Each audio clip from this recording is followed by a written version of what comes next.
went through the whole Bible kind of in about 40 minutes. That's pretty good going for us to be able to do that. So, but I'm hoping that you're seeing the picture more. And I did say at the beginning, didn't I, that what we would do is that through the day we would paint a picture. So we won't get it all in one session, you see. It's something that has to grow. So we're kind of adding now from this session, we're going to add to what we spoke about in the beginning, in the first session. And this session, I thought really just to zoom right in now on the prophets. So when we are talking about the prophets, it'd be good for us really to talk about the role of the prophets. You know, what really do they do? What are they about? What's their job? You know, what is it that they are supposed to do? What are they called to do by God? Before we actually look at their role, let's just go back a little bit in the Old Testament and talk about the importance of covenants. You may have heard that word before. Covenants are the best example, I guess, of a modern day covenant would be marriage. That's a covenant, isn't it? We sign papers. We have witnesses in our marriage, in our wedding, and we call upon witnesses to witness this coming together. It's official, and there's something of a binding. There's something of a covenant. Well, God does that in the Bible, and what He does is that He enters into covenant with people. We've already seen something of the covenant that God made with Abraham. So if I mention the word covenant, you can think of words like promises and things like that, and relationship. It's all about relationship. Every covenant in the Bible really it's for relationship. It's for God to be bound to people, to be tied in with people. And it's a powerful thing, actually, covenant. I just want to say this in way of encouragement before we go into this. If you're in relationship with Jesus Christ, I want to give you a real assurance that He will never leave you nor forsake you. You know, covenant for God is a very, very important thing. And I don't know about you, but, you know, over the years, I found myself getting more and more relaxed with God. Because in the early days, I would question a lot. You know, is everything okay between us? And particularly if I blew it, you know, is everything okay between us, etc., etc. And you're kind of always asking questions, in a sense, just to get it settled in your heart. Well, what happened for me was that a few years ago, I felt God speaking to me, and He said to me, Neil, you're married to Karen, aren't you? I said, yeah, right. I'm having a conversation with God, right? And He said, you're married to Karen, yeah? And are you perfect in your marriage? I said, no. Do you sometimes, get on Karen's nerves? Yeah. And he's kind of giving these examples. In fact, he was reminding me of certain times when I had kind of done something that, that Karen had to talk to me about. Probably normally not cleaning well enough or not doing the dishes good enough. And then God said to me, all right, when you make mistakes, does she walk out on you? No. Does she divorce you? No. Well, if Karen is like that, how do you think I am? How do you think I am in this relationship between me and you? And it helped me to relax in my relationship with God. And I kind of realized that actually God takes covenant very, very seriously. And I don't think that you could ever really break covenant with God without there being some sort of pain. Like, you would know it. Do you know what I mean? He wouldn't just let you go without you knowing it. He would, I reckon, if you tried to break covenant with God, if you're in relationship with Him, He would hound you. He would haunt you. You would have to make some very deliberate choices to break covenant with Him. You only have to read about that with Israel in the Old Testament. I mean, it took centuries before God did a new thing. It took centuries. And it wasn't God breaking covenant. It was them breaking covenant. And God said, okay, if that's the way it's going to be, then that's the way it's going to be. And I'm be careful once again we don't get ahead of ourselves. We'll talk about this in a moment. But this sort of relationship that we have with God is a very serious one. He is a covenantal God. and he binds himself to people in relationship. It's powerful, powerful stuff. And so you'll see these covenants, kind of emerging in I'm thinking now particularly in the Old Testament. We've already seen one with Abraham. We saw the promises that God gave Abraham in Genesis chapter 12, verse 1 and 3. And then you only have to go a few chapters later in Genesis 15, you actually see the covenant being ratified. Basically means being sealed. And it's pretty barbaric, right? What they used to do in Old Testament times is that they would actually do what's called cut covenant. Not just make a covenant, but they would cut a covenant. And to cut a covenant, basically what they would do is pretty barbaric stuff, right? Is that they would have these animals and they would cut them in half, the animals now, and they would make this corridor. Can you imagine like the blood and the gore? I mean, it's pretty crazy, right? But there's an amazing lesson in it that I'll show you in a moment. And they would make like this corridor, right? And the idea would be that, if I'm standing this side of the corridor and the other person is standing at the other side and I'm making a covenant with them, we would both walk through the middle of these animals, turn around, walk back, and what we were actually saying, what we would be saying is that if I break this covenant, let it happen to me what's happened to these animals. That's how serious it was. And in Genesis chapter 15, you actually read the story of God telling Abraham to cut covenant. So you've got these animals laid out in Genesis 15. And it's just amazing what happens because, like, to start with, you think, man, Abraham, you must have got a lot of confidence and a lot of faith to just about enter into covenant with God, who's going to hold you to that promise. And, and like, if you don't fulfill your side of the deal, you're saying, let it happen to me what's happened to these animals. Basically, you're calling a curse upon yourself, basically. Now, what happens in the story is pretty amazing because God causes Abraham to go to sleep. And God himself walks through on his own. And what God is actually saying, I can just imagine him now patting Abraham on the back and saying, fair play to you, I appreciate you sort of like trying to do this, but actually if it's left on your shoulders, it's not going to work. Because you're not going to be faithful to me perfectly. So I tell you what, Abraham, I'll walk through the pieces myself, and I will take full obligation to make sure that these promises come to pass. Now that's pretty awesome, isn't it? So God is actually taking full responsibility of it coming to pass. Therefore, what you see in covenant is that there's what's called an unconditional element to it. Now you'll find covenants in the Old Testament, particularly the one with Abraham and the one with David, which we can mention in a moment, but they are what's called unconditional covenants, meaning, as I said earlier, it doesn't matter how bad it gets, God is not going to let our failure or let Israel's failure in the Old Testament be the end of the story. Because God has made a promise that he would do something, and he's going to do it. So remember in the Garden of Eden, when God gave a promise, and he preached the gospel, if you like, to Satan and told him what he was going to do, there was no one else involved in it other than just God. God said to Satan, I will crush your kingdom. Your evil kingdom won't reign forever. I will crush it. Now, God just does that. Now, is God going to then not fulfill that? Of course not. He is going to fulfill his promise. He is powerful with his promise. He will make sure that it comes to pass. So you've got these covenants through the Old Testament where God enters into covenant with people and they're unconditional.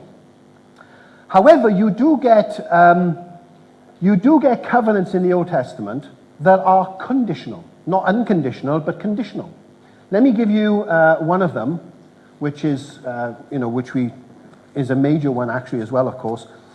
If you look in Exodus chapter 19, okay, I'll read from verse 1 and then I'll just make a couple of comments. It says, in the third day, or in the third month, after the children of Israel had gone out of the land of Egypt, on the same day they came to the wilderness of Sinai. For they had departed from Rephidim, had come to the wilderness of Sinai, and camped in the wilderness. So Israel camped there before the mountain. And Moses went up to God, and the Lord called him called to him from the mountain, saying, Thus you shall say to the house of Jacob, and tell the children of Israel, You have seen what I did to the Egyptians, how I bore you on eagle's wings and brought you to myself. Now therefore, now notice this word, this is a very important word, it's only 2 letters, but it's a very important word. Now therefore, if you will indeed obey my voice and keep my covenant, then you shall be to me a special treasure above all people, for all the earth is mine. And you shall be to me a kingdom of priests and a holy nation. And then God says, These are the words which you shall speak to the children of Israel. Just to point out a couple of things first. Notice that in the beginning of the chapter, God is still calling them the children of Israel, the children of Jacob. In other words, they're not a nation yet. They're not quite yet a nation. They don't become a nation until God says to them, if you obey my voice, then, and keep covenant with me, you will be to me a holy nation, a kingdom of priests. So in other words, when they came up out of Egypt, they were still the children of Israel, still, like, if you like, the children of Jacob, right? The tribes of Jacob. Well, the tribes of Jacob come after, but you get these kind of, the people, the families of Jacob go down into Egypt. They're in there for 400 years and then they come out. They're not yet a nation. But at this point, at Sinai, God makes them into a nation. Now, do you remember what God said to Abraham? I will make you into a great nation, right? And all the families of the earth will be blessed through you. Now, what God is doing, you see, is now he's making them into a nation as a fulfillment of that promise. He's got a people. As a fulfillment of the promise of Abraham. He's got a people for his name. And now what God is doing is that he's offering to the nation of Israel, at this point, he's offering them the opportunity to be a blessing to all the earth. Do you get the point? Like, all the families of the earth will be blessed through you. So he's given them the opportunity. However, this opportunity has conditions to it, doesn't it? The conditions are, if you obey my voice and keep my covenant, then you will be to me a special treasure, a holy nation, a kingdom of priests. Remember now, a kingdom of priests, basically a priest is a mediator. Now, once again, this was always in the mind of God to bring victory to the earth, to bring blessing to the earth, to bring life to the earth, to bring deliverance to the earth. That was God's plan, because Adam fell into sin and is now is in the kingdom of darkness. God wants to set people free from that kingdom. So he's gonna use this nation, but he says, if you obey my voice, it's conditional. This particular covenant is extremely conditional. There's no unconditional promises in this covenant. Can you see? It's if you obey me. Now, what you have then going on here, of course, is that you've got different covenants, haven't you? You've got a covenant with Abraham. You've got a covenant with Moses, or with the nation of Israel. Later on, you'll have a covenant with David, as I mentioned. And so you've got different covenants. And remember now that some of them are conditional, like this one, and some of them are unconditional. So God is just going to do it, whatever happens. Do you see how this is working? Now, this is exactly where the prophets fit into the whole story. Now we're going to understand the prophet's job, right? The role of the prophets. Because if this covenant made with Moses here is conditional, it has attached to it what we call stipulations, meaning that there are conditions that the nation has to keep covenant. They have to love the Lord their God with all their heart, soul, and mind and strength. By the way, that doesn't mean perfection. No one's perfect. But it does certainly mean, like what God says about David. He says he's a man after my own heart. You know, David wasn't perfect, but he was repentant. I mean, every time David blew it, he ran to God. That's one of the things I love about David, by the way, is that trouble in David's life stirred in him a spiritual appetite. See, I think, right, if you've got trouble in your life, it can have two effects. Number one, you can either blame God and run away from him, or number two, you can run to him for comfort. David always ran to God for comfort. And plus, in addition to that, he didn't worship any other gods like some of the other kings. They were into what's called syncretism. Syncretism basically is a melding together of different religions. So even Solomon, and sadly, David's son, fell into syncretism. So he worshipped other gods as well as Yahweh in the Old Testament. Yahweh meaning, God Almighty. So David was a man after God's own heart. He only had God as his God. Loved him to bits. David loved God. Just incredibly. And was repentant when he blew it, but he wasn't perfect. Do you see that? So loving the Lord your God with all your heart, soul, mind, and strength doesn't mean perfection. But Israel were called upon for a relationship. In other words, marriage. They were in a marriage with God, in a covenant relationship with God. And so this is where you see the role and the job of the prophets coming into play. Because what we read about Israel, of course, in the Old Testament, is that they started to, break covenant with God is an understatement in a sense, because they actually broke covenant with God straight away. Do you remember they built a golden calf at the foot of the mountain when Moses was just coming down the mountain with a covenant? So basically, they're already breaking covenant. And this covenant has stipulations to it. In other words, and I'm quoting now Bible stuff, right? It has applied to it curses and blessings. That's why God says,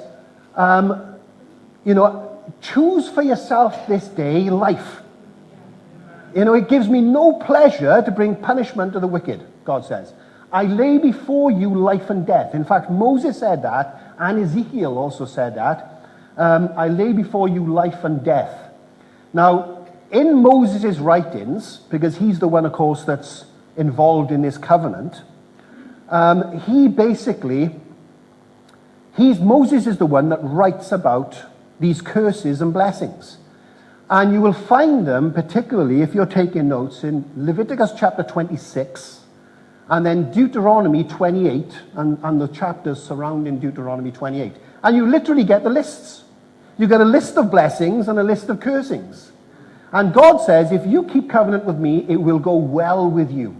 You will prosper, prosper, prosper. You get the list.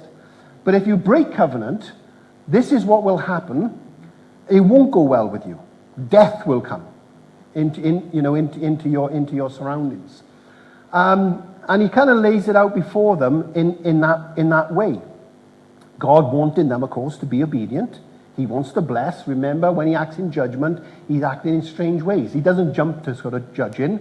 And by the way, when God does judge, it's usually after centuries of trying to plead with the people. Pleading with the people. As God revealed himself to Moses, I'm slow to anger. God said to Moses, slow to anger, abounding in love, full of mercy. What an amazing God that we serve. By the way, whilst we're on this one, even the thing about the flood, we might think the flood, was quite horrific, and of course, no doubt it was. But you're talking about after centuries. There's a guy in Genesis, right, just before the flood happens, he's given a name before the flood happens, and then it happens after the flood comes afterwards, is Noah's grandfather. And Noah's grandfather is a guy by the name of Methuselah. You come across that name in the Bible? Methuselah. Methuselah is the oldest man on record. He was 969 years old. 969. Can you imagine that? He must have been bored out of his brains. He was 969 years old. He's the oldest man on record, right? And do you know what his name means? Methuselah? Because names in the Bible are important, aren't they? His name actually means, when he dies, it will happen. That's what his name means. What a weird name. Strange name, isn't it? When he dies, it will happen. Well, what will happen? That's the question, isn't it? Because that's what God said to call him. It means that when Methuselah dies, then the flood would come. Now notice, he's like the oldest guy ever to live. Well, what does that tell you? The patience of God. He kept him alive for like 969 years, pleading with the people. Peter tells us in the New Testament that Noah was a preacher of righteousness. So God is calling people, right? It's the same with Canaan. When the nation of Israel went into Canaan to do a bit of a cleaning up operation, right? People often struggle with that. But let me tell you, friends, archaeologists have discovered the sort of things that went on in Canaan. They went into bestiality. They went into child sacrifice. Horrific things went on in Canaan. I tell you, when you actually read it, when you discover these things, you actually wonder how God could wait so long. God waited hundreds and hundreds of years before he brought judgment. I'm only saying all this just to put it in the proper context first, before we talk about how God judges Israel. God is a God of love first and foremost. That's the fact. But of course, because he's holy, and sin can't be in his presence. You know, that's just the fact. You can't just barge your way into heaven. Heaven is a holy place, and I'll be honest with you, I'm glad it is. I don't know about you, but I've had enough of evil. I'm glad God is a good, holy God. I'm glad of that. But he is patient. As somebody once said, the wheels of God grind slowly, but they grind incredibly fine. His justice is perfect, but he's patient along the way. Right? Let's just keep that in mind when we start now in a moment talking about the judgments of God, which we won't spend too long on, because I want to end up talking about the glories of the new covenant that they talk about. But notice that there's stipulations, there's covenantal stipulations attached to this particular covenant.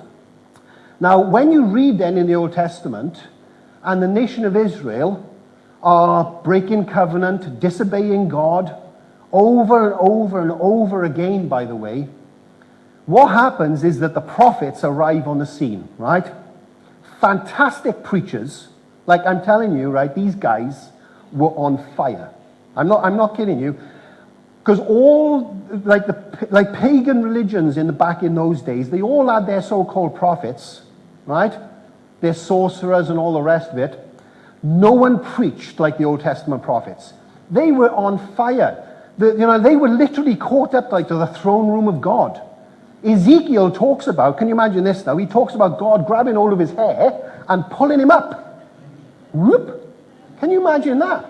And he starts to see things from a completely different perspective. He's seeing things now from God's perspective.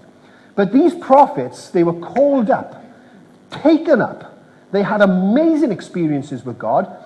So much so that they would talk about the word of the Lord came to me. Now we read that in the Bible and it doesn't seem like much maybe. But you ask a prophet what that means to him. The word of the Lord came to him, meaning it was heavy. Man, it was on. Remember what Jeremiah said? Because he had so much persecution. Jeremiah said, man, I'm not going to preach about you anymore because of all this stuff. He said, but when I say I'm not going to preach about you anymore, your word is like a fire in my bones. It's like, I got to get it out. That's, there's that sort of stuff. These guys were lit on fire by God. They were amazing preachers. And they were they arrived in Israel.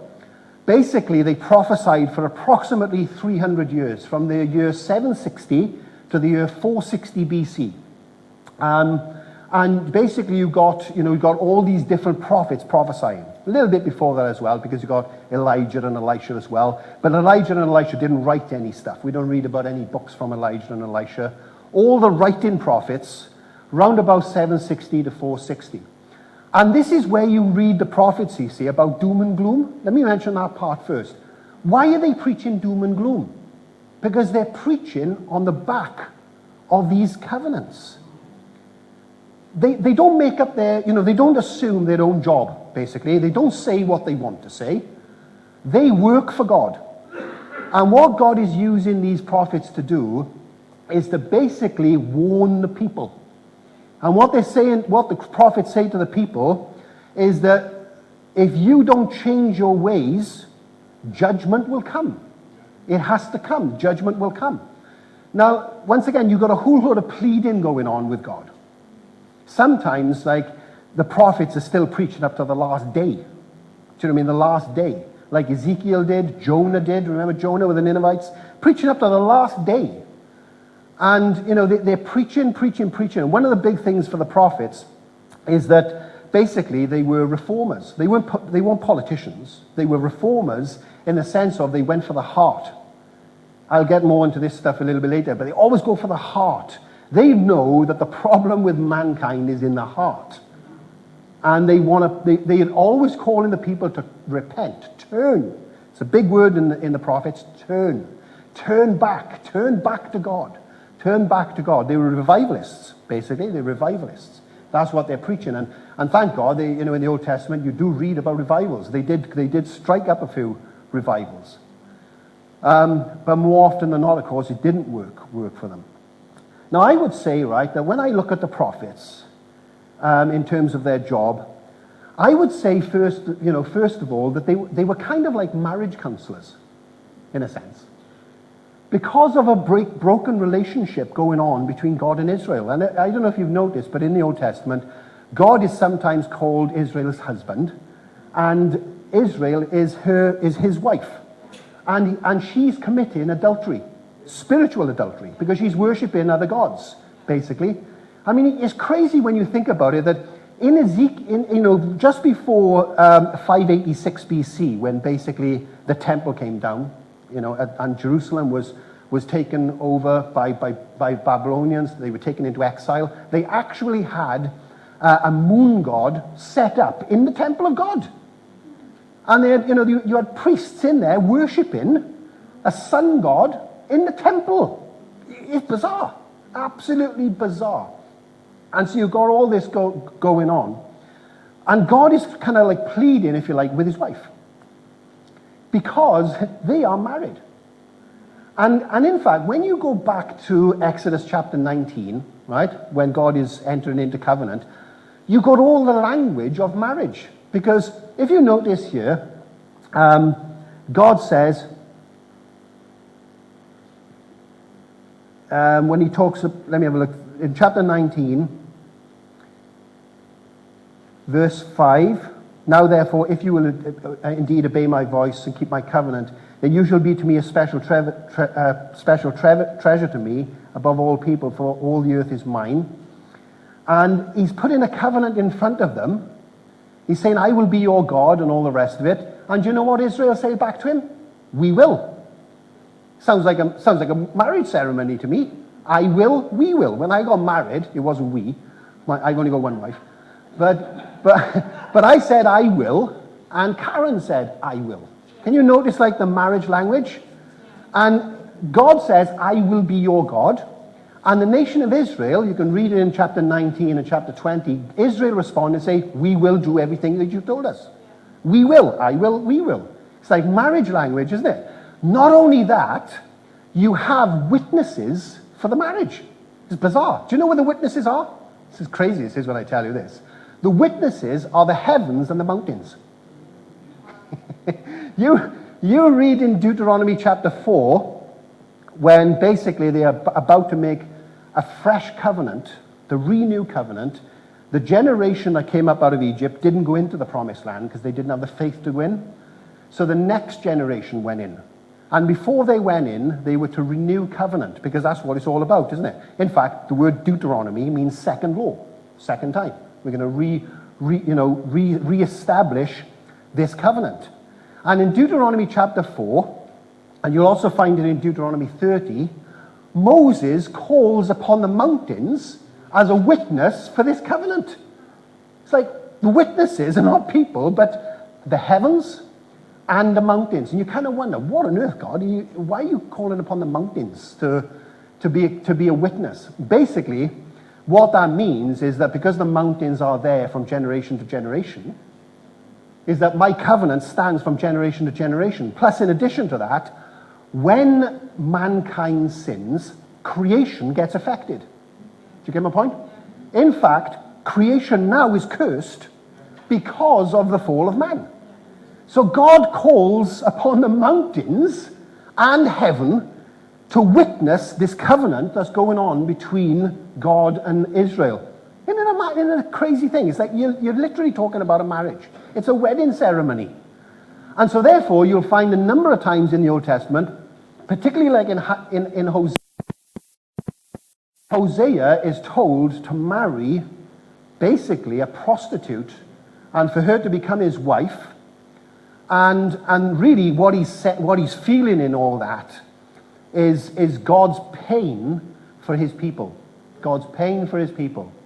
And even when she kind of leaves him, God is still, and once again, like, I mean now, Hosea's wife leaving Hosea, she goes out and about and she's doing her kind of stuff again. And you can just imagine her down the kind of like what we would probably call the red light district, yeah? And Hosea's down there preaching. And he's preaching, and it's like you get the impression that Hosea is saying, have you seen my wife? You tell her, if you see my wife, you tell her I love her. You tell her I don't care how many people have abused her or whatever, I'll take her back tomorrow. That's what in Hosea saying that and preaching that, that's what God is saying about his people Israel. I don't care how many gods they worshipped, I will accept her back tomorrow or today. And so you get this marriage counseling kind of thing going on with the prophets. They're calling God's wife back to him as the husband. Powerful stuff, isn't it? In fact, I mean, Hosea, no wonder Hosea has been called really, it's like reading John 3:16, actually. It's like, the Old Testament version of John 3:16. For God so loved the world that he gave his only begotten Son, that whoever believes in him shall not perish, but have everlasting life. Hosea is all about the love of God. One of the most powerful verses in Hosea 11, when God says, "O Israel, how can I give you up? I can't give you up. How can I give you up?" You get this impression of a husband who, is going through all this process, but he doesn't want to give it up. He doesn't want, his heart is broken over the situation. So you get the love of God, particularly like I say in Hosea, and Hosea is one of the first prophets to prophesy. In fact, he was probably second. The first one was probably Amos. Once again, around about 760 BC. And so you have the love of God being portrayed in the prophets in this marriage counseling situation. But also, in addition to that, they end up, of course, becoming what I would call law enforcers. You'd have to call them that. And what they end up doing is that they end up saying to Israel, look, if you don't change your ways, if you don't come back to God, all these things that Moses wrote about, that's going to come upon you. And the big thing, of course, that would happen is that they would be removed from their land. And we end up reading, of course, in Ezekiel, that the temple does, actually God's glory leaves the temple. Ezekiel really is all about the glory of God. And it's all about God's glory leaving the temple. Well, can you imagine, priests in there worshiping a sun god? I mean, God's got no other choice, has he?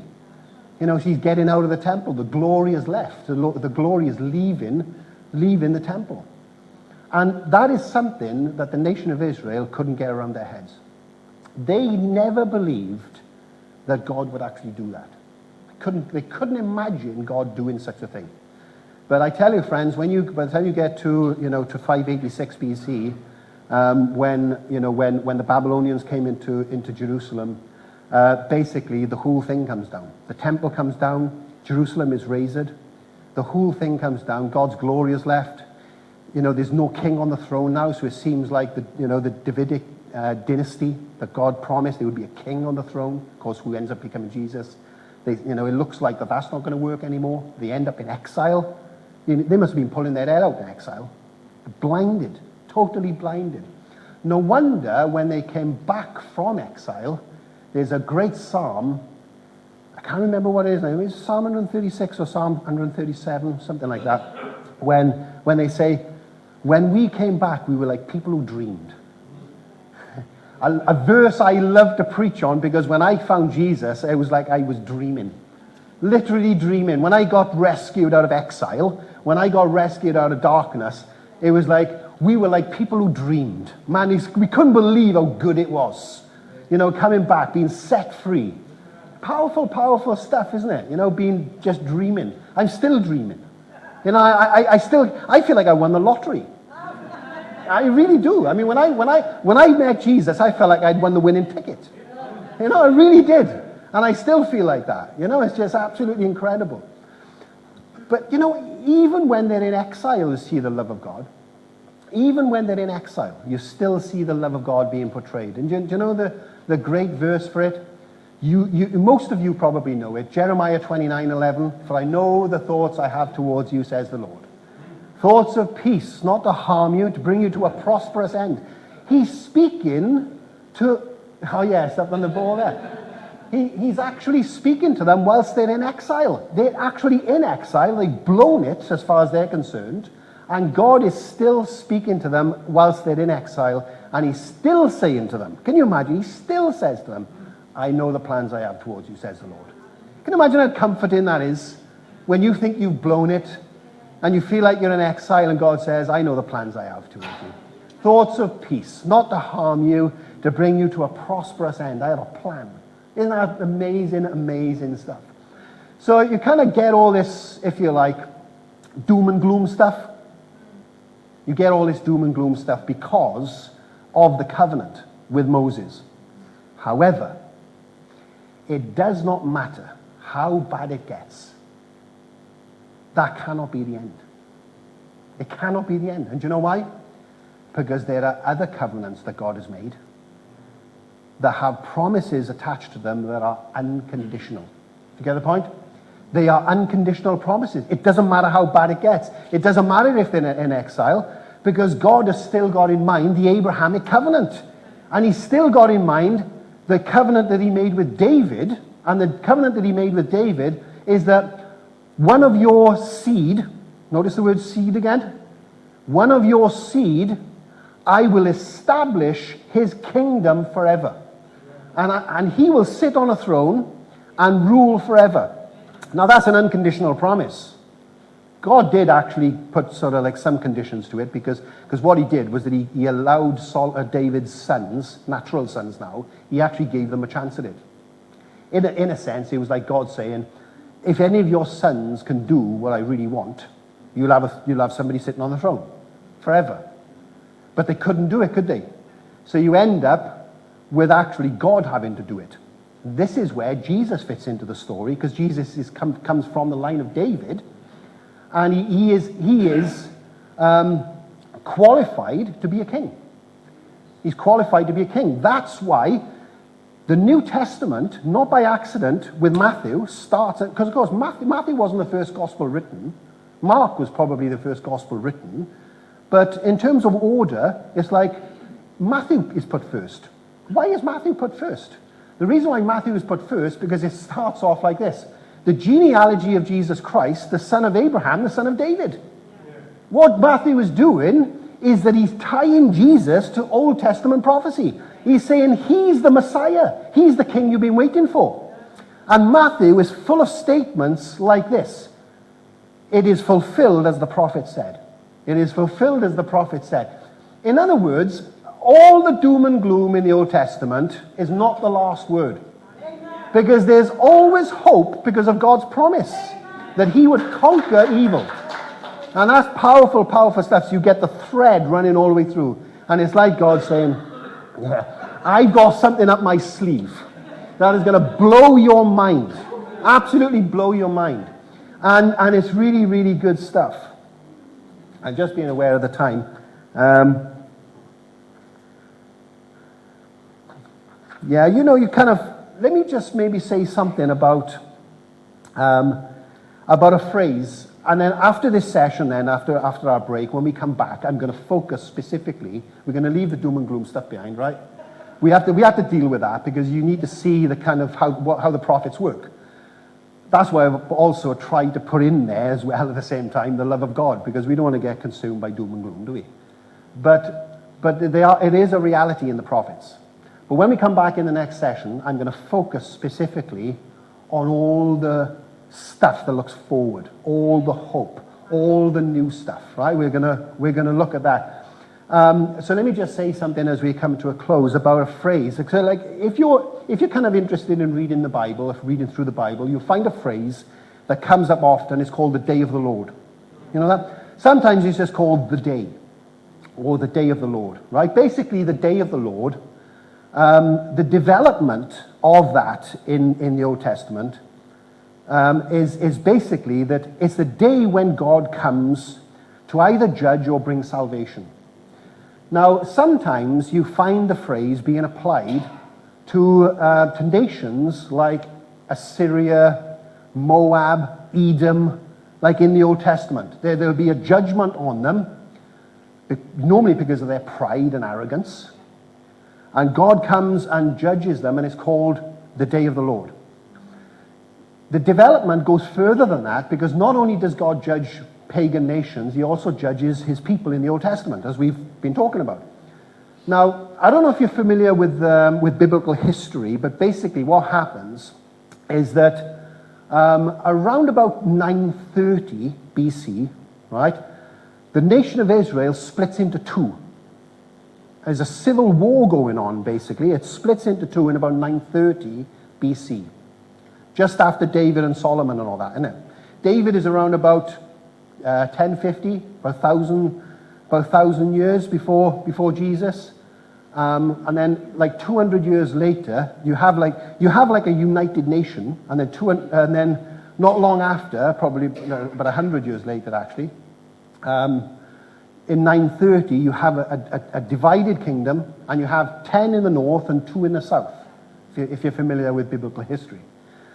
The 10 in the north, God speaks to them. That's where Amos comes in. That's where Joel comes in. That's where Hosea comes in. That's where the kind of like the warning stuff comes in there towards the northern kingdom. And what God says basically is that I'm going to use Assyria to judge you. Now in 722 BC, this is historical facts now, okay? In 722 BC, the northern kingdom, which makes up 10 of the tribes, because of course there were 12 tribes in all, the 10 of the tribes in the northern kingdom were basically wiped, well, you couldn't say wiped out, but some of them were taken into captivity, some of them were just spread around, but a lot of them were killed. Basically, a lot of them were killed in 722 BC. That's called the Day of the Lord. Very focused on judgment, isn't it? Same is said about the two tribes in the south, and that happens a little later in 586 BC, but not by the Assyrians, but by the Babylonians. If you're familiar with the book of Daniel, basically that's when they are taken into Babylon, and they go into exile for 70 years, which was prophesied about by Jeremiah. And so they go into Babylon for 70 years. And they kind of go in three waves, actually.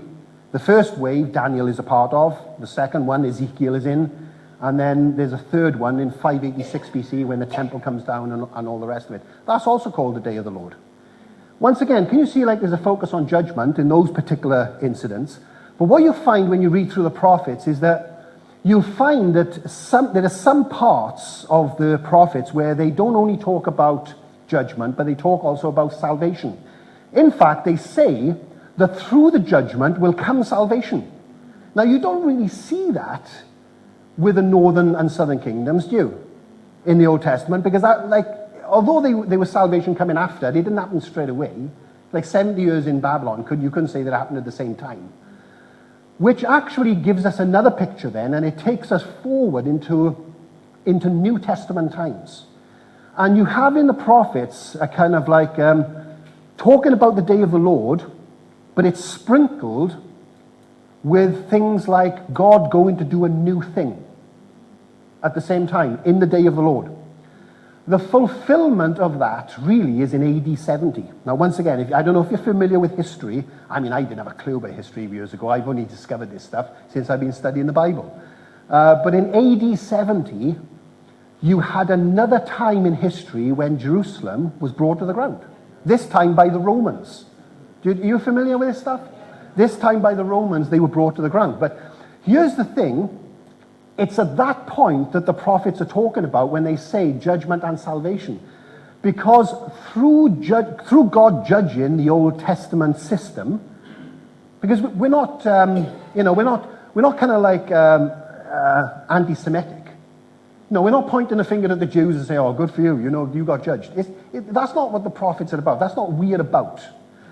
The whole focus of the prophets prophesying on the collapse of Jerusalem in AD 70, the focus is not just the people, but it's the system. Do you understand what I mean when I say the system?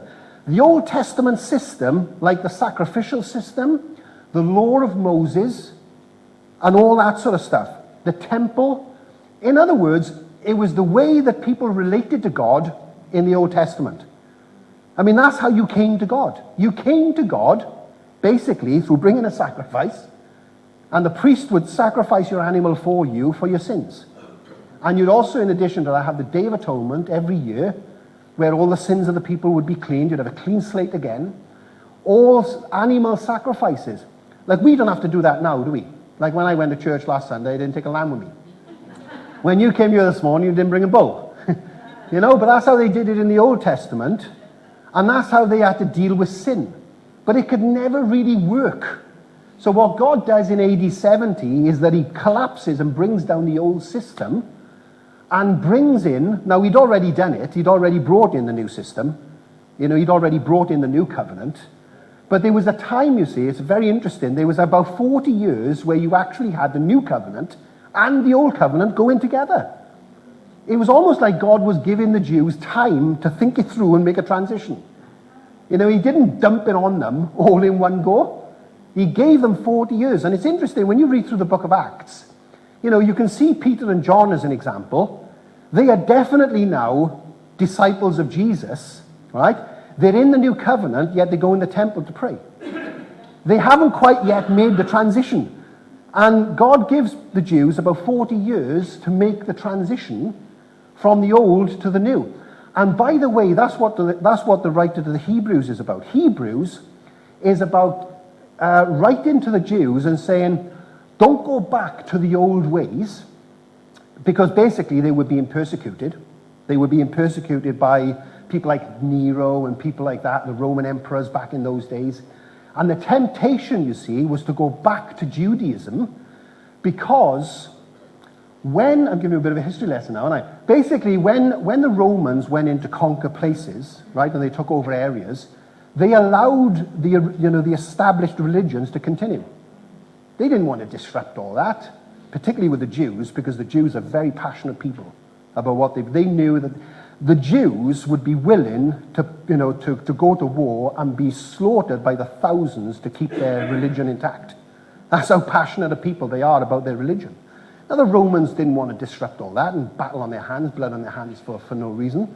So basically what they did was that they allowed the existing religions to continue, but they had a rule.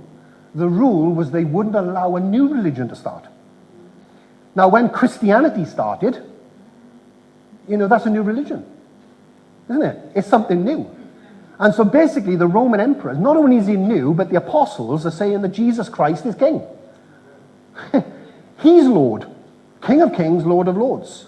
He's Paul. I mean, he's one of my heroes. He's got to be. You don't realize what these guys had to put up with. They were seen as an enemy of the state. They were going into places preaching that Jesus Christ is Lord and he's king, and Caesar should bow the knee to him. Man, that's enough to get you into trouble. No wonder Paul spent most of his time. I mean, he must have gone into a town, right? And before he started preaching, gone and booked his room in the local prison, saying, "I'll probably be back later," you know. But this is what was going on, and so the writer to the Hebrews, was writing to the Jewish Christians and saying, "Don't go back," because the temptation was to go back. He said, and what did he say? Don't go back, because what you're going back to is fading away. It's fading away, and it'll no longer be soon. So when I talk about AD 70, that's the point I'm making. What I'm saying is that God is bringing an end to the old thing, and really now you don't have a choice anymore.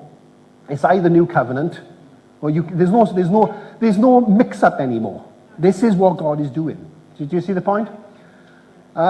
So anyway, we've gone a little bit over time, but I said we'd finish around about 1:30. Well, I don't think I said it earlier, but we did agree that we'd finish around about 1:30. Now, when we come back in the next session, because we've kind of dealt with judgment stuff, I want to talk about a lot now the salvation that comes out of it. You know, and what we're going to see now in the prophets and what they do in terms of preaching about hope. In many ways, when I look at this, I actually see like my life. You know what I mean? In a sense, the story of the Old and the New Testament is a story of our lives. Old Testament is very much about the weight is on your shoulders to do it. The New Testament is about Jesus doing it for you, and you just have to put your faith and trust in Jesus. Next session we'll focus on the hope stuff, okay? But you needed to get that because you need to understand how the prophets work. And I hope that you're getting more and more understanding of how these guys operate. So we'll come back at 5. Oh, we've got a break now, a lunch break now, actually, I think, isn't it? 1:30? Yeah. Okay, so 1:30. Let me pray then before we finish. Father, thank you for what we've looked at so far. I pray, Holy Spirit, that you would, that this wouldn't just be information, but this would actually turn into a relationship. Like Ken said earlier, this is about relationship. This isn't just about facts and historical things and blah, blah, blah, but this is about you being a God of relationship. And I pray, Lord, that we would be, and we would do like the prophets called the people to do, is to give our lives to the Lord and to love him with all our heart, soul, mind, and strength. We want to be, if I can put it in these terms, we want to be a good bride for you. We don't want to just date you. You know, we don't know just a flimsy kind of relationship. We want to be completely sold out for who you are. So, Lord, I pray that you give us a good break now, and then when we come back, we're going to finish on a great high note in terms of focusing on the new realities that the prophets also prophesy about. So bless the rest of our day and bless our fellowship and bless the food that we eat. In Jesus' name, amen.